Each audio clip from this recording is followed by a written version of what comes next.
সেই দিন আল্লামা সাঈদী বলেছিলেন যে সবার কথাই শুনলেন, কিন্তু যার বিচার করবেন তার কথা তো শুনলেন। বিচারপতিরা বাধ্য হয়েছিলেন তাকে একটু সময় দেওয়ার জন্য।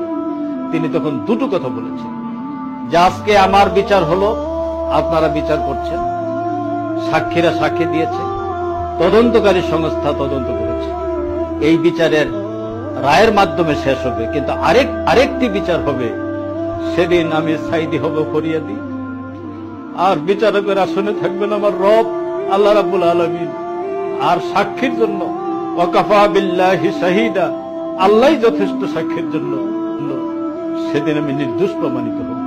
আমি আজকে তার স্মরণ সভায় দাঁড়িয়ে বলতে চাই যে আল্লামা সাঈদী, আপনি নিশ্চয়ই নির্দোষ প্রমাণিত হবেন।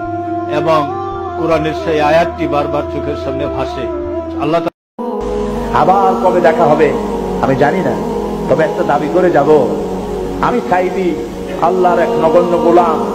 যেদিন আপনাদের কাছে খবর হবে সাঈদী পৃথিবী থেকে বিদায় হয়েছে, আমি আপনাদের কাছে শুধু দোয়া চাইব, আপনারা প্রাণ ভরে আমার জন্য দোয়া করবেন।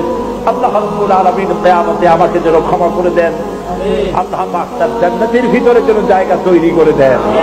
আমি শুধু আপনাদের দোয়া চাই। আর